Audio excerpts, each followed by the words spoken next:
It's the quiet moments that haunt me the most now. Not the screaming, not the running, but the quiet moments before, when everything was supposedly normal, or what passed for it. We had been planning this trip for months, David and I, Blackwood Creek National Forest. He'd found it online, some obscure camping forum raving about its untouched beauty, its challenging trails, its profound solitude. David was always the more adventurous one, the instigator. I was the planner, the engineer, the one who checked the gear, the weather reports, the tire pressure. We complemented each other that way, or so I'd always believed. Now, I'm not so sure what complemented what, or who. The drive up was uneventful, filled with the usual mix of bad sing-alongs to old rock anthems and debates about everything from the merits of single malt scotch to the optimal design for a self-deploying tent. David was in high spirits, thrumming with an almost boyish excitement. He'd been stressed at work, some big project deadline looming, and he kept saying how he needed this escape into the wild, to clear his head. I understood. My own engineering projects, with their endless simulations and stress tests, could grind you down. The prospect of clean air and the smell of pine was a powerful lure. Blackwood Creek was as remote as advertised. We left the paved highway for a graded dirt road, then a rougher track that rattled the fillings in our teeth. My Tacoma handled it well enough, but I made a mental note to check the suspension when we got back. If we got back. No, I can't think like that. Not yet. I have to recount this as it happened, as I perceived it then. Hindsight is a cruel editor, highlighting every missed clue, every foolish assumption. The ranger station at the park entrance was a small, weathered log cabin. A sign on the door read, "Back in 1 hour. Please use self-registration kiosk." The kiosk was a sturdy metal box with a slot for cash and a stack of registration forms that looked like they hadn't been touched in weeks. The ink in the provided pen was dry. I used my own. "Charming," David had said, grinning. "Properly rustic. No hand, holding here. Or emergency services by the looks of it," I'd muttered, but I filled out the form anyway. Robert Wells, David Miller, Toyota Tacoma, license plate Y6G8 tone. Duration of stay, 4 nights.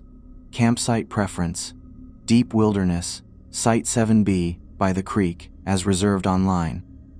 I remember hesitating before writing David Miller.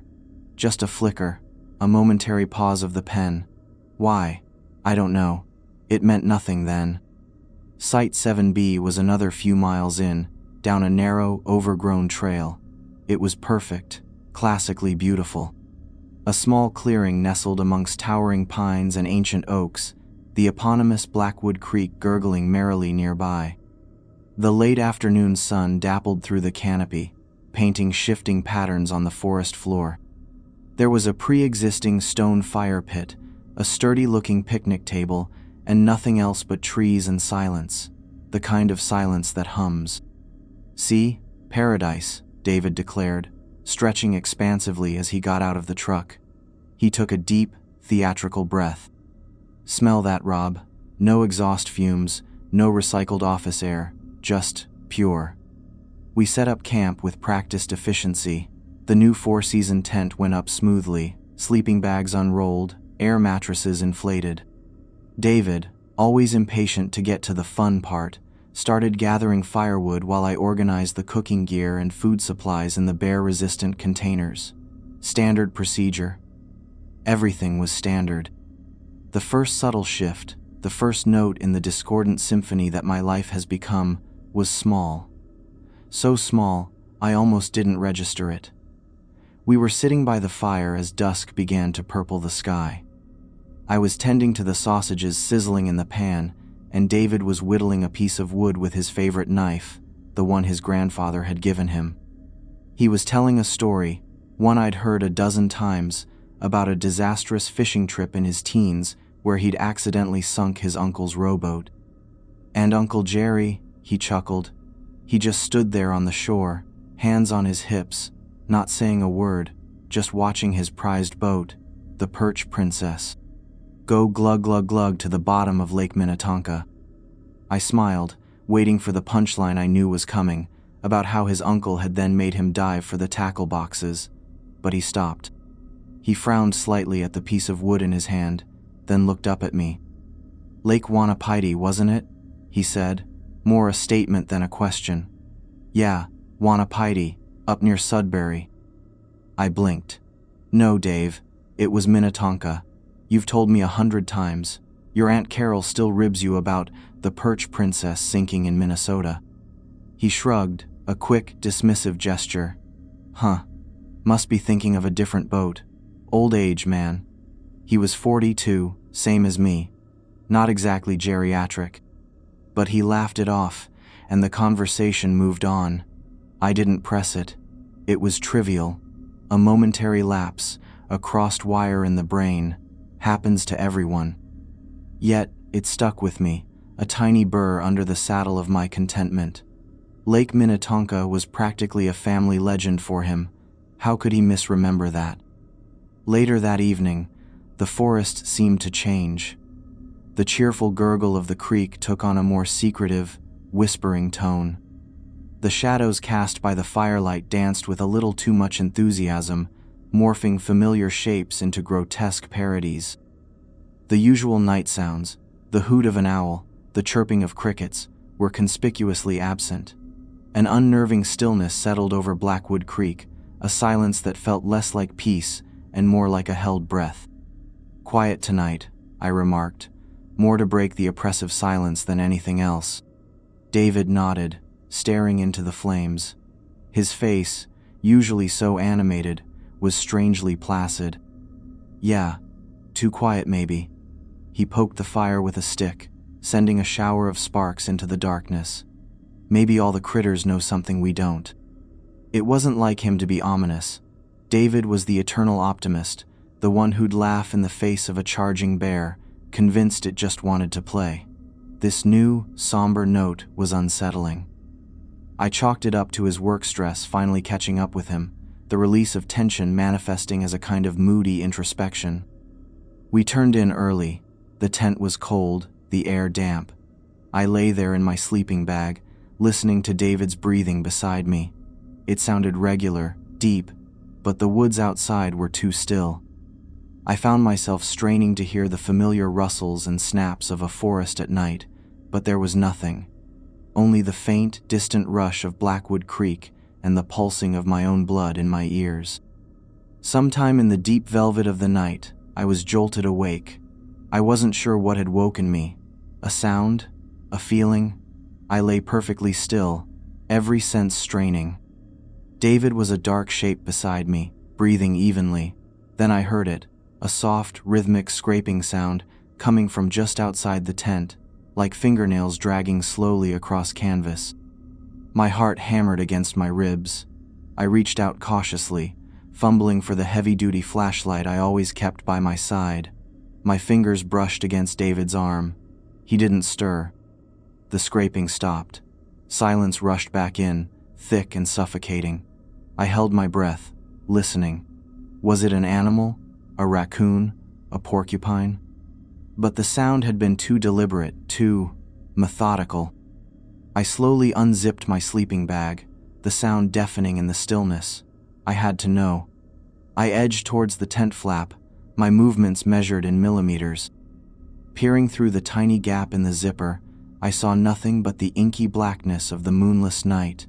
The fire had died down to embers, casting a faint, hellish glow. Then, David spoke. His voice was slurred with sleep, but strangely clear. Just the wind, Rob. Go back to sleep. I flinched. I hadn't realized he was awake. Did you hear that scraping? I whispered. A long pause. Scraping? Nah. Dreaming, buddy. This place is getting to you. He rolled over, his back to me. But he'd been facing me when I first woke up. I was sure of it, and the sound had been real. I knew it had. I sat there for a long time, flashlight clutched in my hand, staring at the tent wall, convinced something was out there, listening. Eventually, exhaustion won out, and I drifted into an uneasy, dream-filled sleep. I dreamt of lakes with the wrong names and silent, watching trees. The next morning, the sun was bright, the birds were chirping, and the forest seemed to have shed its nocturnal menace. David was already up, humming as he tried to get the camp stove going. He seemed perfectly normal, his usual cheerful self. No mention of the scraping, no hint of his somber mood from the night before. "Morning, sunshine," he called out when I emerged from the tent. "Coffee's almost on. Had a bit of a fight with this old stove, but I think I'm winning." I looked around the campsite. Everything was as we'd left it. No strange tracks, no disturbances. The tent fabric was unmarked. Had I imagined it? Or had David been right, just the wind playing tricks? It seemed plausible in the clear light of day. I felt a little foolish for my nighttime paranoia. "You sleep okay?" I asked, trying to sound casual. "Like a baby," he said, not looking at me. "Best sleep I've had in weeks. This place is magic." Magic. Yes, perhaps it was. But what kind of magic? We decided to hike to Blackwood Falls, a supposedly scenic spot about 3 miles upriver. David was eager, practically bouncing with energy. I, on the other hand, felt a lingering unease, a subtle dissonance that I couldn't quite shake. As we packed our day packs, I noticed David's knife, the heirloom from his grandfather, lying on the picnic table. He never put it down carelessly. He usually sheathed it and clipped it to his belt immediately after use. "Forgetting something?" I asked, nodding towards it. He glanced at it. "Oh yeah, thanks." He picked it up, but instead of sheathing it, he just slipped it into his pocket. Odd. He'd once lectured me for a full 10 minutes about proper knife care and safety after I'd left my Leatherman open on a log. The hike itself was beautiful. The trail wound through dense forest, alongside the chattering creek. Sunlight filtered through the leaves, creating a cathedral-like atmosphere. But I couldn't shake the feeling of being watched. I kept glancing over my shoulder, scanning the trees, but saw nothing out of the ordinary. David strode ahead, seemingly oblivious, pointing out interesting plants or rock formations. At one point, he stopped and pointed to a patch of mushrooms growing on a fallen log. "Look at those, Rob. Agaricus augustus, the prince, edible and delicious." I frowned. David knew his trees, his knots, his fishing lures. But mushrooms? He'd always been actively disinterested, even a little fearful of them, after a mild poisoning incident in his youth from some misidentified store-bought fungi. "Since when are you a mycologist?" He grinned, a wide, confident grin that didn't quite reach his eyes. "Picked it up. You know, reading. Online." "Online? We haven't had a signal since we left the highway, Dave." The grin faltered for a split second, then returned, a little too bright. "Before we left, I mean. Did some research on local flora. You know me, always curious." I didn't know him like that. Not about mushrooms anyway. The David I knew would have given them a wide berth and made a joke about seeing psychedelic smurfs. Another small thing. A tiny crack in the facade of familiarity. I told myself he was just trying to impress me, show off some new knowledge. People pick up new hobbies. It wasn't impossible. But the list of small, not quite right things was growing. The misremembered lake, the out-of-character knife handling, the sudden mycology expertise. The odd comment about the quiet forest, the denial of the scraping sound, each one, taken in isolation, was explainable, dismissible. But together, they formed a faint, unsettling pattern, like static in a clear radio broadcast, hinting at something wrong with the signal. Blackwood Falls was impressive, a cascade of water tumbling over moss-covered rocks into a clear, deep pool. We ate our lunch on a large, sun-warmed boulder overlooking the scene. David seemed more himself here, laughing, skipping stones across the pool, talking about future camping trips we could take. For a while, I almost managed to convince myself that everything was fine, that my anxieties were just products of an overactive imagination in an unfamiliar environment. Then came the incident with the photograph. I'd brought my old DSLR, hoping to get some good shots of the landscape. I asked David to pose by the falls. He obliged, striking a typically goofy pose, arms outstretched, head thrown back. I took a few shots. Later, as we were packing up to head back to camp, I was scrolling through the photos on the camera's small screen. I stopped at one of David. There was something off about his eyes. In the picture, they looked flat, somehow, and the scar, a small silvery line just above his left eyebrow from a childhood cycling accident, it seemed fainter, almost invisible. "Hey Dave, come look at this," I said. "Your scars practically disappeared in this light." He ambled over, glanced at the screen. "Huh, guess I'm just healing up nicely. Good lighting, too." He didn't seem particularly interested.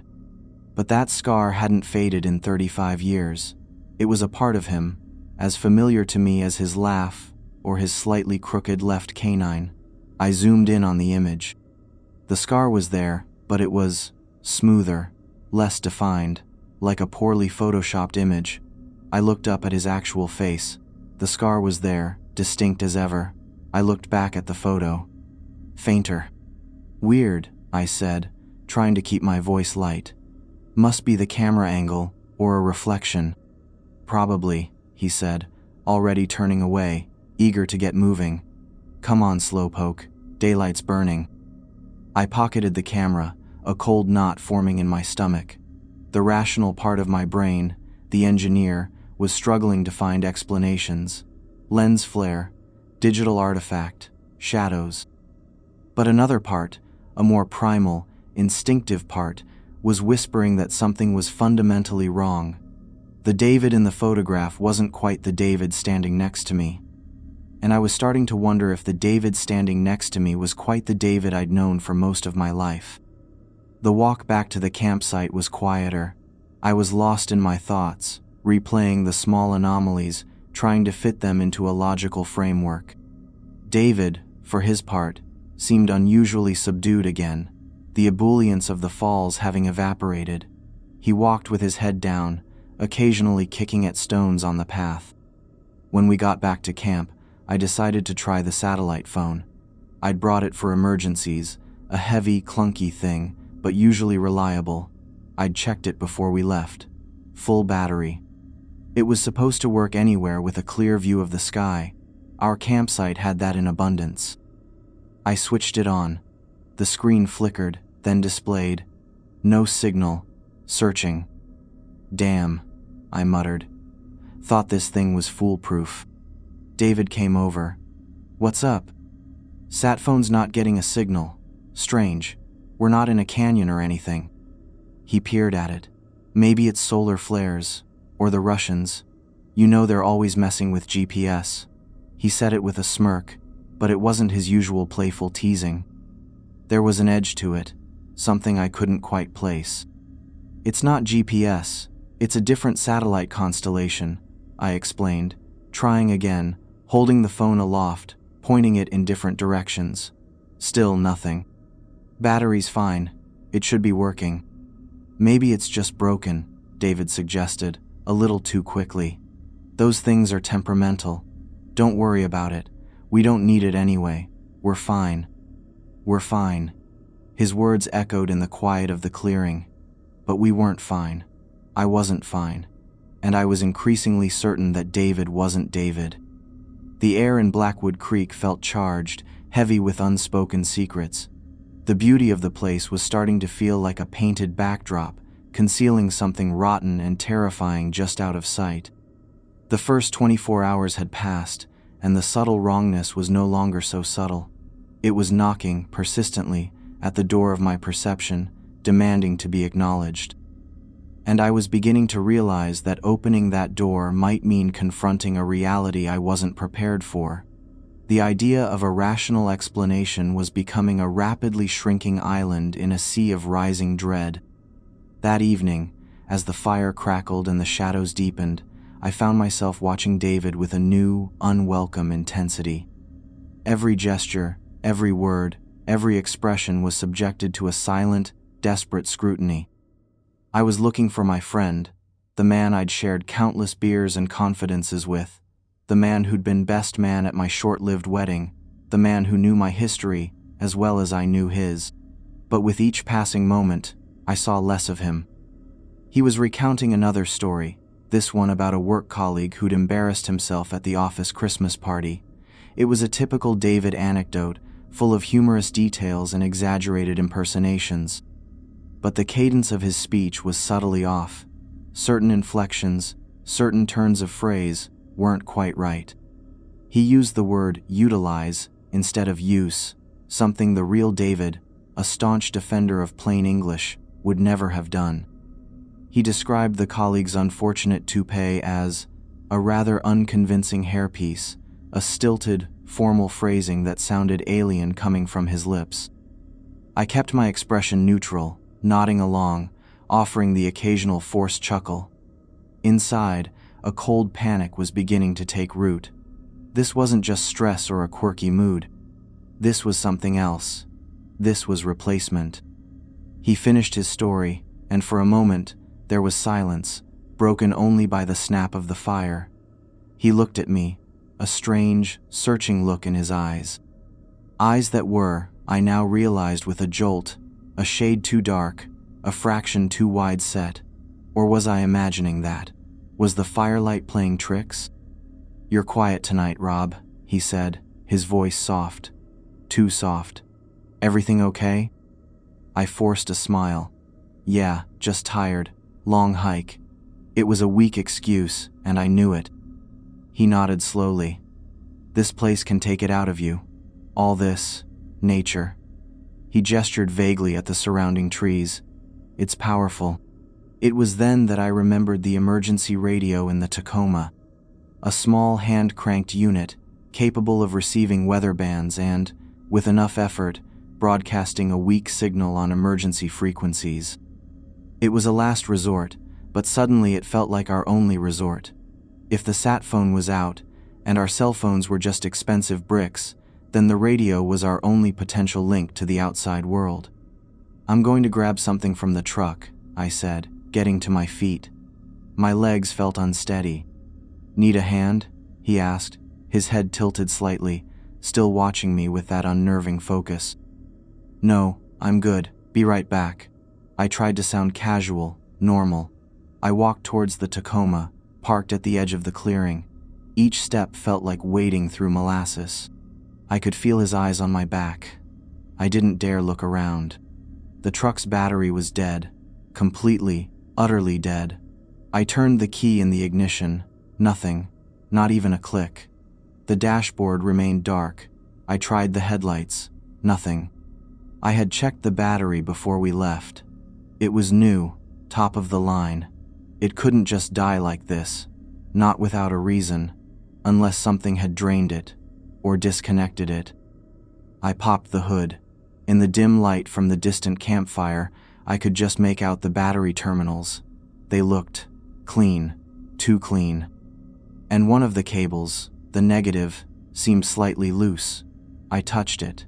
It came away in my hand, the bolt that should have secured it lying neatly on the engine block beside the terminal.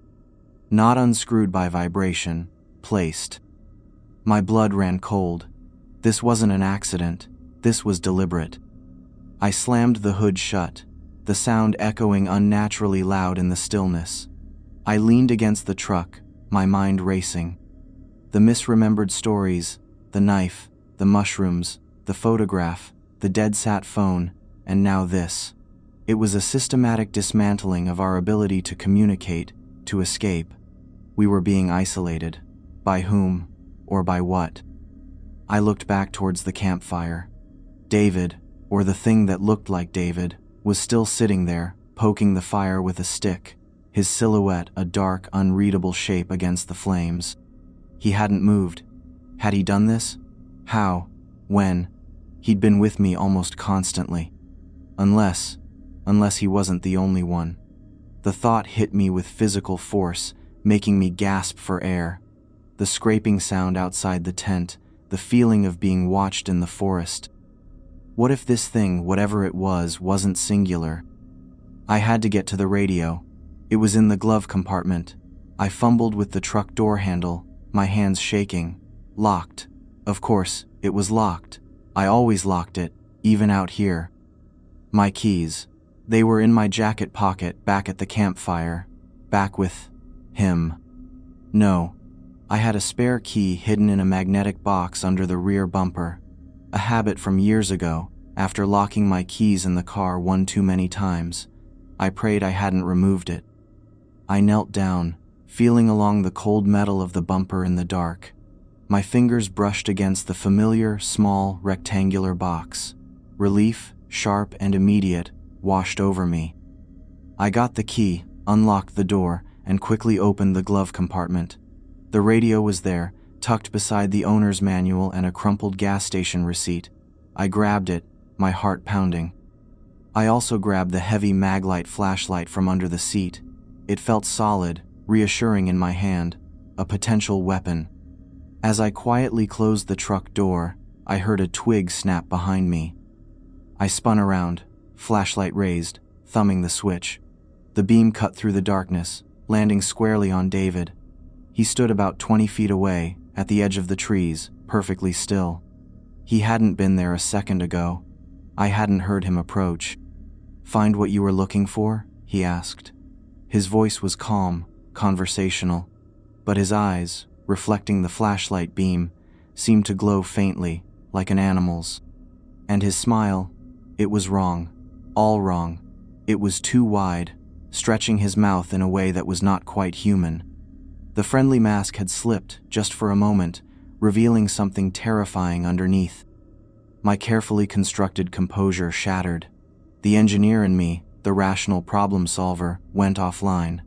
All that was left was raw, primal fear. "Who are you?" I managed to choke out, the words barely a whisper. The hand crank radio felt pitifully small in my other hand. The smile widened further. "I'm David, of course. Your old buddy, Dave. Who else would I be?" He took a step towards me. "You look spooked, Rob. Did you see a ghost in the dark?" Another step. The firelight behind him cast his approaching figure in long, distorted shadows. "Stay back," I said, my voice trembling. I took a step back myself, bumping against the cold metal of the Tacoma. Trapped. "Why would I do that, Rob?" he said, his voice dropping to a low, almost predatory purr. "We're friends. We're here to have a good time, remember?" He took another step, then another. He was closing the distance fast. "You've been acting strange all day. Secretive. Don't you trust me?" The thing wearing David's face was now only a few feet away. I could smell him, the familiar scent of his soap, his deodorant, the wood smoke in his clothes. But underneath it, there was another smell, faint but sickeningly sweet, like overripe fruit or decaying flowers.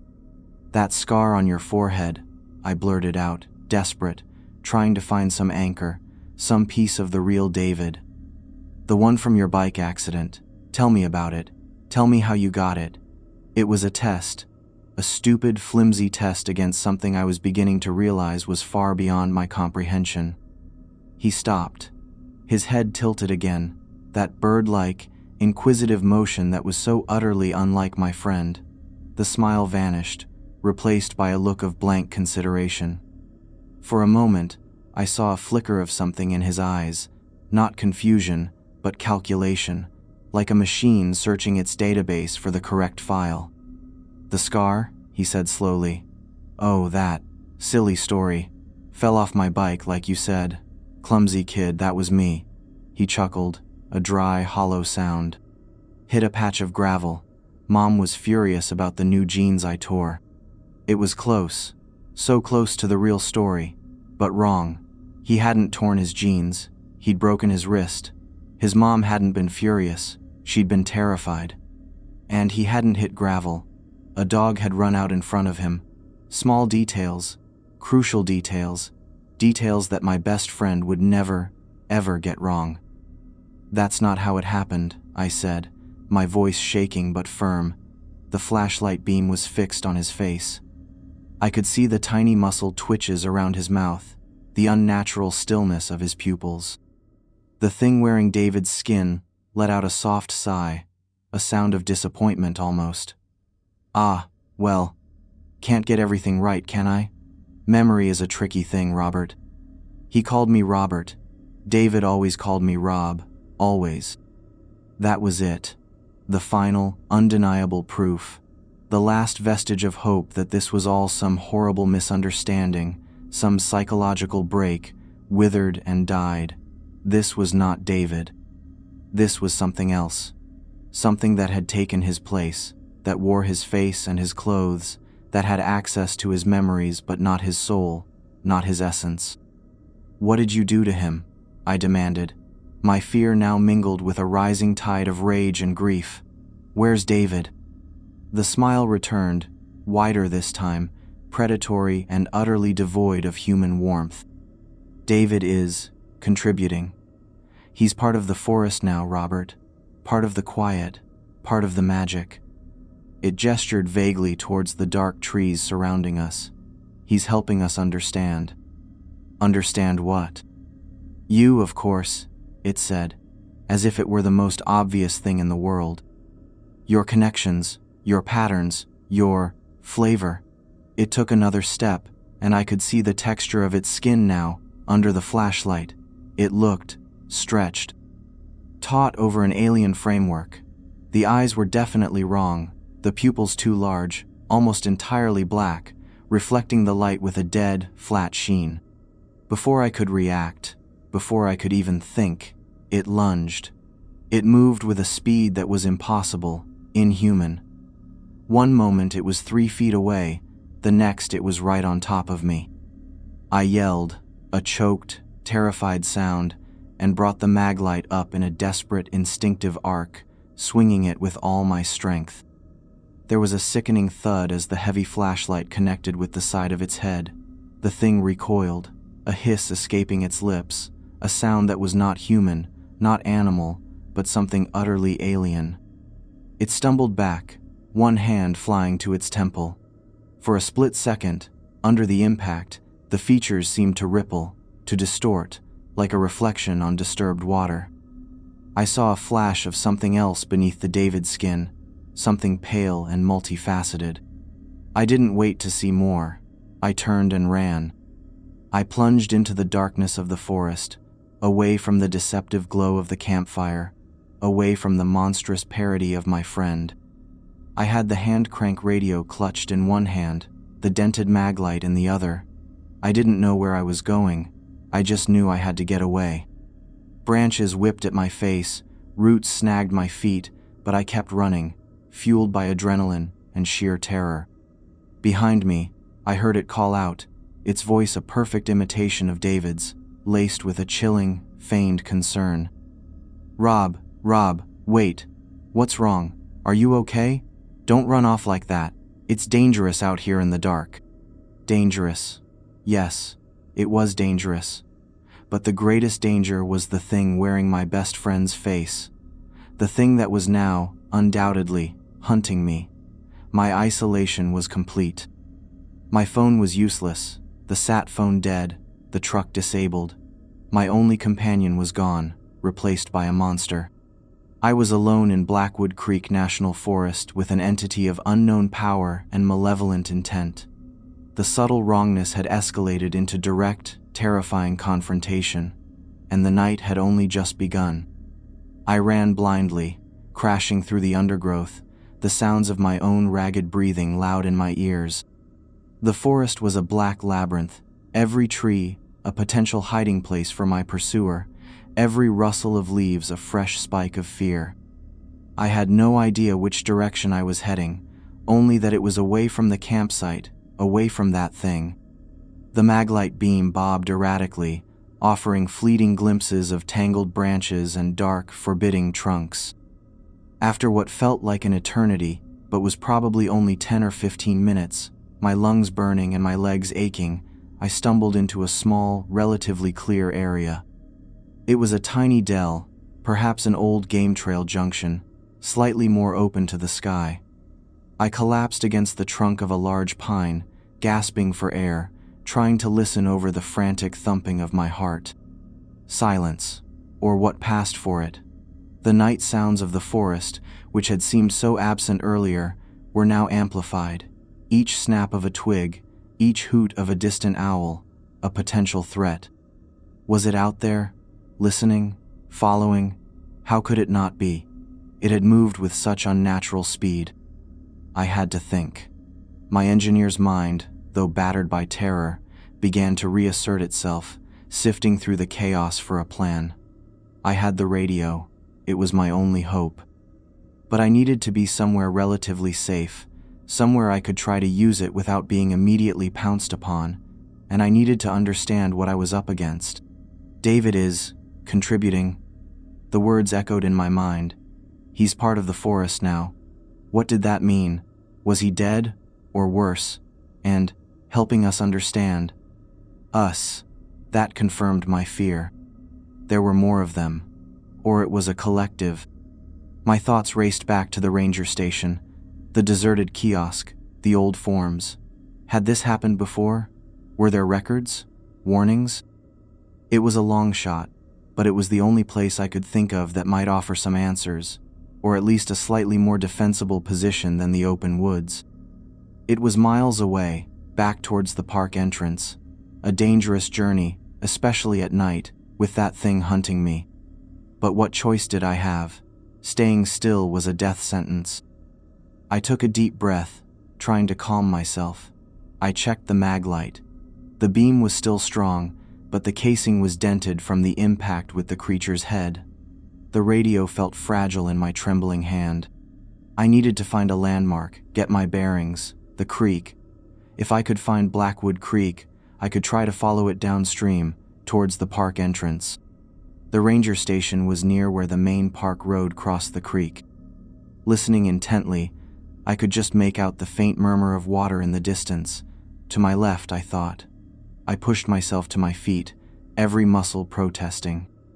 I moved more cautiously now, trying to make less noise, using the flashlight beam sparingly, sweeping it ahead and then clicking it off, relying on the faint starlight filtering through the canopy. It was slow, nerve-wracking progress. Every shadow seemed to writhe with menace. Every gust of wind through the trees sounded like a whispered pursuit. I kept imagining David's face. No, its face, appearing suddenly in the darkness, that terrible, stretched smile splitting its features. After nearly an hour of this agonizing trek, I found the creek. The sight of the water, glinting faintly in the darkness, brought a small measure of relief. It was a tangible path, a guide. I started to follow it downstream, staying a little way up the bank, in the cover of the trees. It was during a brief rest, as I leaned against a rock to catch my breath, that I first tried the radio. I extended the small antenna, selected the emergency broadcast band, and began to turn the crank. It was stiff, awkward. The radio emitted a faint whine as I cranked, and the small LED power indicator flickered green. "Mayday, Mayday, Mayday," I whispered into the built-in microphone, my voice hoarse. "This is Robert Wells. I am in Blackwood Creek National Forest. My partner is gone. I am in danger. I require immediate assistance." I repeated my location, the campsite number, a description of the Tacoma. I cranked and spoke, until my arm ached. There was no response, only the crackle of static. I tried different emergency frequencies. Nothing. The forest seemed to swallow my desperate pleas. Was the signal too weak? Was anyone even listening on these frequencies anymore? Or was the atmosphere here, in this cursed place, somehow dead, like the cell service, like the sat phone? Defeated for the moment, I slumped against the rock. The fear was a constant, cold companion, but now a creeping despair began to seep in. What if there was no escape? What if this forest was a trap, and I was just another insect caught in its web? Then I heard it. Not a sound from my pursuer, but something else. A faint, rhythmic, mechanical noise. A generator? It seemed to be coming from further downstream, but slightly inland from the creek. It was intermittent, a low hum that would start, run for a few minutes, then cut out, only to restart again after a period of silence. Curiosity, or perhaps a desperate hope for some sign of civilization, some other human presence, overcame my caution. I had to investigate. I moved towards the sound, slowly, carefully, the mag light off. The moon had risen a little, providing a sliver of ghostly illumination. The sound led me to a small, dilapidated cabin, almost completely overgrown with ivy and creepers. It was set back from the creek, hidden in a dense thicket of trees.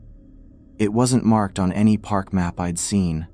An old, forgotten maintenance shed, perhaps, or a poacher's hideout. The humming sound was definitely coming from inside. I approached with extreme caution, circling it once. There were no lights in the single grimy window. The door, made of weathered planks, hung crookedly on its hinges. The generator sound was louder now, a diesel thrum. It seemed to be powering something inside. Hesitantly, I pushed the door. It creaked open with a groan of protest, revealing a dark, musty interior.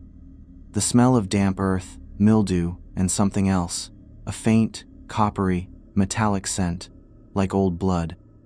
I switched on the mag light, its beam cutting through the oppressive darkness. The cabin was tiny, a single room. In the center, chugging away noisily, was a small, portable generator, fumes faintly visible in the flashlight beam. Wires snaked from it to a single bare bulb hanging from the ceiling, which was currently unlit, and to a piece of equipment in the corner. My eyes were drawn to that equipment. It was a strange contraption of metal and wires, with what looked like a parabolic dish antenna pointed towards the ceiling. Beside it, on a rough wooden table, was a collection of notebooks, old, leather-bound ledgers, the kind rangers might have used decades ago, and something else. A map of Blackwood Creek National Forest, spread out and pinned to the table, marked with numerous handwritten annotations and symbols. My heart pounded. This was it. This had to be it. The research segment I hadn't dared hope to find. Here, in this forgotten cabin, were potential answers to the nightmare I was living. The generator coughed, sputtered, and died. The sudden silence was deafening. The bare bulb overhead had not come on. The power was clearly intermittent, unreliable. I moved quickly to the table, sweeping the flashlight beam over the map. It was an old U.S. Geological Survey map, yellowed with age, but the annotations were what caught my eye. Dozens of small red circles were drawn on it, scattered throughout the park, but concentrated in certain areas, near remote campsites, along lonely stretches of trail. Our campsite, 7B, had a fresh red circle around it, drawn in what looked like recently dried ink. And beside some of the circles, there were dates, going back years, decades even, and names. My breath hitched. These were records. Records of what? Incidents? Disappearances? I reached for the nearest ledger. The cover was stiff, the leather cracked. I opened it. The pages were filled with dense, spidery handwriting. It was a journal. The first entry I read, dated June 14th, 1978. Another one taken, young couple, honeymooners, campsite 4A, same pattern. Subtle behavioral changes in one, then both gone. Found their car, gear untouched, just gone. The usual dismissal from upstairs, got lost, animal attack. They don't want to know, they never want to know. But I know. It's the Watchers. They're getting bolder, or hungrier. The Watchers. My blood turned to ice. I flipped through the pages, my hands shaking so badly I could barely focus the flashlight. Entry after entry detailed similar occurrences. A lone hiker in 83. A family of 4 in 91. Only the traumatized, incoherent child found wandering the highway days later, babbling about the tall man who wore Daddy's smile. A group of college students in 5. Each entry was filled with a mixture of professional observation, frustration, and a creeping, pervasive dread. The writer, presumably a ranger or someone familiar with the park, had been chronicling these events for years, in secret. They mimic. One entry read, from 1985. They learn. They take a person, study them, replace them. For how long? A day? A week? Long enough to get close to the others. Long enough to, what? Observe? Feed? I don't know. But the replacement is never perfect. There are always tells, little things, a forgotten memory, a change in habit, an oddness in the eyes. Those who notice, those who resist, they are taken to, or driven mad. This was a confirmation of everything I had suspected, everything I had experienced with David, or the thing that had been David. It wasn't a singular event, it was a pattern, a hidden history of Blackwood Creek. Another passage, from 1996, caught my eye. Tried to warn them. Sent an anonymous report to the state police, to the papers. It was suppressed. Official story. Rare psychotropic fungus causing hallucinations in campers. A cover-up. Always a cover-up. They know. Someone higher up knows. They're letting it happen. Is this place a preserve or a larder? Institutional failure. My satellite phone, the dead cell service. Was it just the remote location, or was something more deliberate at play? Were signals actively jammed in this area? The generator in this cabin, powering that strange dish, was it a listening post, or something designed to interfere, to maintain the isolation? I found a more recent entry, dated only 2 years ago. It's getting faster. The assimilation period is shorter, the mimicry more refined. Used to be days before the change was complete. Now, hours. It learned from the boy, I think. The one from the Miller party. He fought it. It adapted. Miller, David's surname. Coincidence? Or was it a family name, tragically recurring in the cursed history of this forest? My David Miller. Had he been targeted specifically? A sickening realization dawned on me. The thing that had been David, it wasn't just a mindless predator. It was intelligent. It was learning, evolving. And these woods were its hunting ground, its laboratory. The last entry in the current ledger was dated just a week ago. New arrivals scheduled for 7B. 2 males, mid-40s, engineer and marketing. Standard profile. Initial observation parameters set. The cycle continues. Us. It was talking about us, David and me. We had walked into a trap that had been set, documented, and ignored for decades. Someone, the writer of these journals, had been watching, studying not just the victims, but the watchers themselves. Who was this chronicler? A disillusioned ranger? A scientist operating off the books? And where were they now? The cabin felt abandoned, the generator running on its last fumes. Had they too become a victim? Or had they simply given up, leaving their terrible research behind as a grim testament? I looked back at the strange device with the parabolic dish. It wasn't a signal jammer. It looked more like a sensor, something to detect. What? The entities themselves? Their energy signature? Suddenly, the generator outside the cabin gave a final, sputtering cough and died, plunging the interior into absolute blackness, save for my flashlight beam.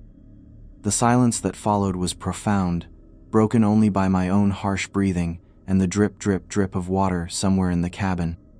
And then, a new sound. From outside, very close, a soft footfall on damp earth, then another. It had found me. Or, perhaps, it had been led here. My blood ran cold. I snapped off the maglite, plunging the cabin into utter darkness. My eyes strained, trying to pierce the black, but it was useless. I was blind. I could hear my heart hammering, a frantic drum against the suffocating silence. A floorboard creaked just outside the crooked door. I backed away from the table, knocking into something soft that fell with a muffled thud. A coat? A blanket? My hands scrambled, searching for a weapon, anything. The dented maglite felt inadequate. The radio was useless for defense. The door swung inward with a slow, deliberate groan. A tall, man-shaped silhouette filled the doorway, backlit by the faint moonlight filtering through the trees. It was too dark to make out features, but the height, the build, it was David, or the thing that wore his form. "Robert?" The voice was soft, almost gentle, David's voice. But this time, there was no pretense of concern, no feigned friendship, just a flat, toneless query. "I know you're in here. The old man's toys finally stopped humming. He won't be needing them anymore." The old man, the journal writer. So he was gone, taken. "He left quite a mess, didn't he?" the silhouette continued, taking a slow step into the cabin. "All these notes. He thought he understood us. He didn't understand anything." Another step. I could hear its breathing now, slow and regular, unnervingly calm, not the ragged breathing of someone who had been hunting through the woods. I pressed myself against the far wall, trying to melt into the shadows, into the damp wood. My mind raced. The journals. Had they mentioned any weaknesses? Any way to fight back? I'd only skimmed them, desperate for immediate answers. "You've been a busy boy, Robert," it said. The voice was closer now. It was moving with an unnatural certainty in the pitch-black room, as if it could see perfectly. "Running around in the dark, trying your little radio. Very resourceful. We like resourceful." The faint, sweet, cloying odor I'd smelled earlier, the scent of decay, was stronger now. It filled the small cabin, making my stomach churn. "What do you want?" I managed to whisper, my throat tight with terror. "Want?" The silhouette paused, as if considering the question. "We want to learn, to experience, to integrate. David is helping us. He showed us so much. His memories, his connections, his love for you, Robert. It's fascinating."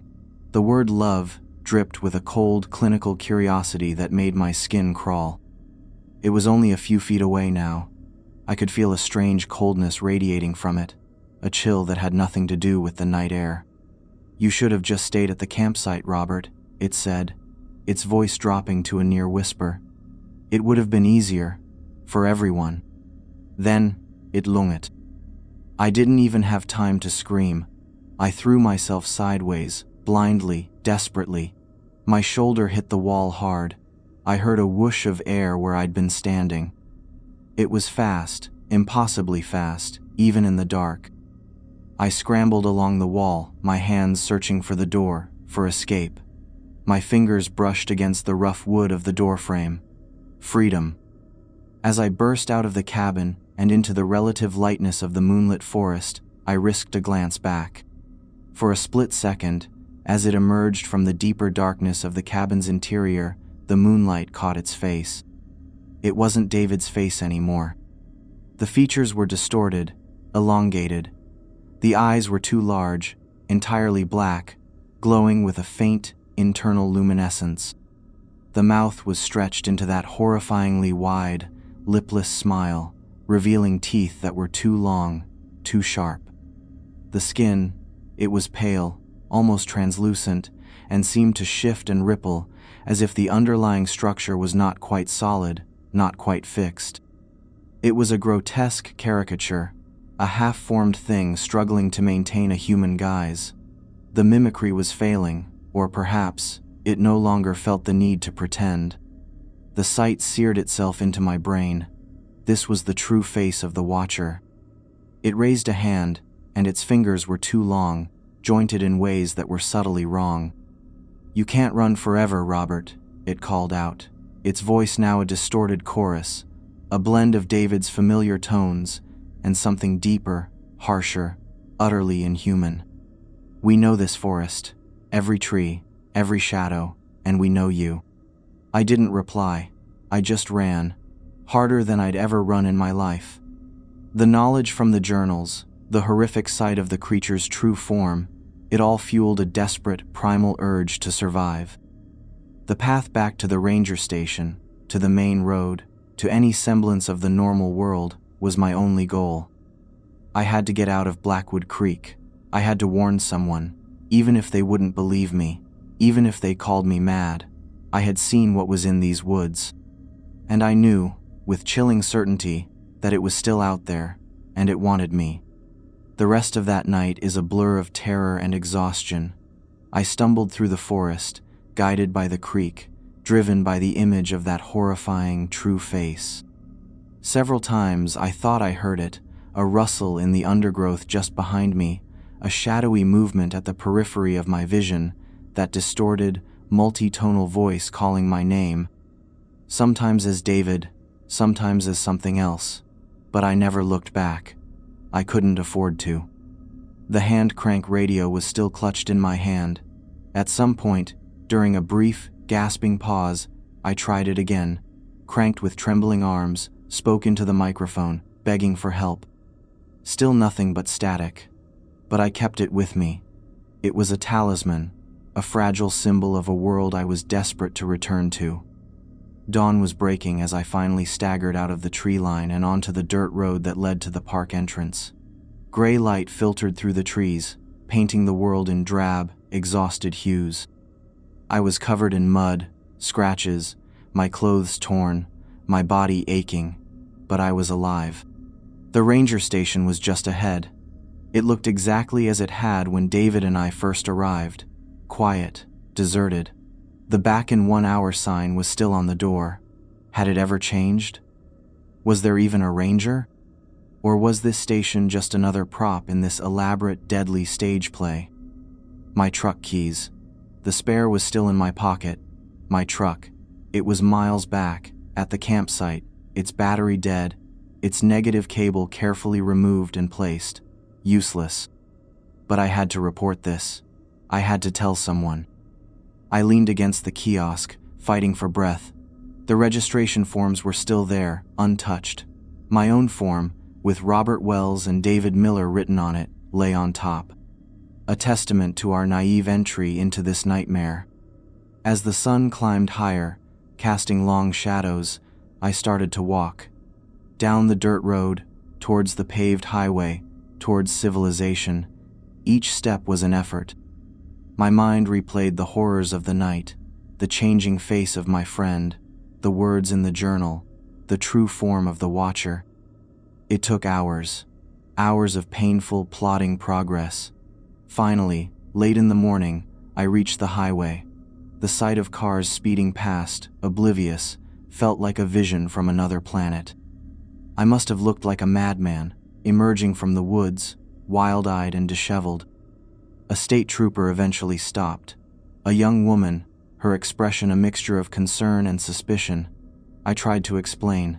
I told her about David, about the creature, about the cabin, the journals. I showed her the radio, the dented flashlight. Her face remained skeptical. She listened patiently, then asked me if I'd been drinking, if David and I had had an argument. Standard procedure, I suppose. How could she possibly believe a story like mine? They took me to the nearest county sheriff's office. I told my story again and again, to a detective this time, an older man with tired eyes who'd clearly heard his share of strange tales. He listened, took notes, but I could see the disbelief in his expression. Possibility of a bear attack, he suggested. Or maybe your friend just wandered off, got disoriented. No, I insisted. It wasn't a bear. It wasn't disorientation. It was something else. Something in those woods. There are records. In a cabin. Journals. They promised to send a search party into Blackwood Creek for David. They said they'd look for the cabin. But I knew, even then, what they would find. Or rather, what they wouldn't find. The Watchers were too clever for that. The cabin, the journals, they would be gone, erased, as if they had never existed, just like David. They held me for observation for a while. Psychological evaluation. The official story started to form. I'd suffered a psychotic break due to stress and isolation. David had tragically gotten lost, and I, in my delusional state, had concocted this elaborate fantasy. It was neat. It was rational. It explained away the inconvenient, the impossible. I was eventually released. There was no evidence to hold me. No evidence of foul play, according to them, just a missing person case, likely to go cold. I went back to my empty apartment. The silence was deafening. David's absence was a physical ache, a gaping wound in my life. But it was more than grief. It was fear, a constant, gnawing fear. Because I knew the Watcher was still out there, and it knew me. A few weeks later, the sheriff's department closed David's case. No trace found, the official report said. Presumed lost in wilderness. They mentioned they'd found our campsite. The truck was there, battery dead as I'd said. But the negative cable was firmly attached. My tent, our gear, all undisturbed. No sign of a struggle. No sign of the journals in the area I described. No cabin. It was as if I'd imagined that too. They thought I was crazy. My colleagues at work tiptoed around me. My few remaining friends offered condolences for David, then awkward silence when I tried to explain what really happened. The institutional failure the journal writer had railed against was complete. The world preferred its comfortable illusions. But then, about a month after I'd escaped Blackwood Creek, something happened that froze the blood in my veins and confirmed my deepest, most terrible fear. I was at a coffee shop, trying to distract myself, trying to pretend that life could somehow go back to normal. I was staring out the window, watching people walk by, and then I saw him. Walking down the street, looking in shop windows, a slight smile on his face. Healthy, normal, David. My heart leaped into my throat. I jumped up, knocking over my chair, and ran outside, calling his name. David, David. He turned, he saw me, and he smiled. That same easy, friendly smile David always had, but his eyes, there was something in his eyes. A flicker, a cold, knowing light.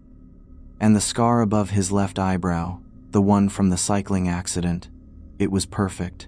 Too perfect. Just like in the photograph, but now in reality, smoother, less defined than it should have been. "Rob," he exclaimed, his voice full of warmth, of surprise. "Hey man, what are you doing here? I thought you were, well, everyone said you were having a tough time." I stopped a few feet away from him, my mind reeling. It couldn't be. How? They said they found no trace. He was presumed dead. "David?" I whispered, my voice trembling. Is it really you?" He chuckled, that familiar, easygoing sound. "Of course, it's me, buddy. Who else would it be?" He stepped closer, put a hand on my shoulder. His touch was warm, firm, human. I got turned around in those woods, man, wandered for days, eventually stumbled out onto a logging road on the other side of the park. My phone was dead, everything was a mess. Took me a while to get my bearings, get back. The rangers found me, eventually. Said you'd been through hell. I'm so sorry, Rob. I should have been more careful. His story was plausible. So plausible. He looked right. He sounded right. Almost.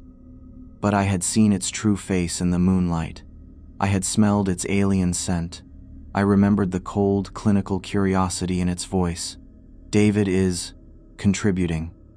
This thing standing before me, wearing David's smile, David's clothes, David's life. It wasn't him. It was the Watcher. It had learned. It had adapted. It had integrated. It had come back. Not with me, no. I had escaped it in the forest, but it had found its own way out. It had followed, or perhaps, it had always been part of a larger network, able to manifest where it chose once it had the template. "Where were you?" I asked, my voice barely audible. "All this time? They searched for you. They found nothing." He shrugged, a casual gesture. "Like I said, deep woods. Other side of the ridge. Guess they weren't looking in the right place. Lucky for me, eh?" He grinned again, but the grin didn't quite reach those knowing eyes. "Hey, we should grab a beer, catch up. It's been too long." I stepped back, pulling away from his touch as if it had burned me. "No," I said. "No, I don't think so." The smile faltered, just for a fraction of a second. A flicker of something cold, something calculating, passed across his features. Then it was gone, replaced by a look of hurt confusion that was perfectly, horribly convincing. "Rob, what's wrong? Are you still not well?" I looked at him, at this perfect, terrifying imitation of my best friend, the friend I had lost in the dark woods of Blackwood Creek. The friend who was now, in some unimaginable way, part of this creature. "I know what you are," I said, my voice low and shaking with a mixture of terror and a strange, dark resignation.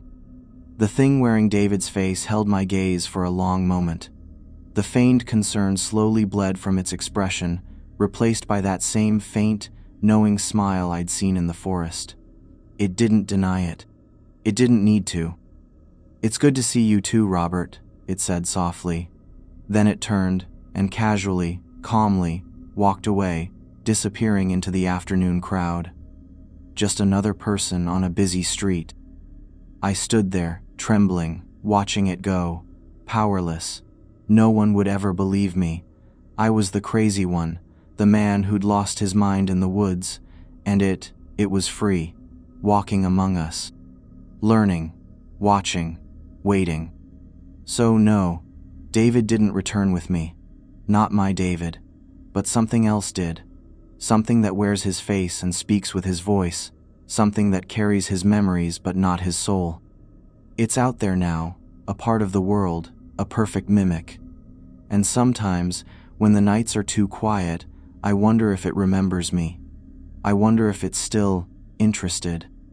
The truth is, I live in a state of constant, quiet dread, knowing that the familiar can become alien in an instant, that the person standing next to you might not be a person at all. Blackwood Creek taught me that, and it's a lesson I can never, ever unlearn.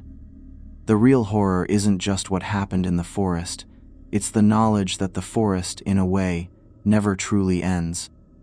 It stretches out unseen into our everyday lives, and its watchers are patient, terribly patient.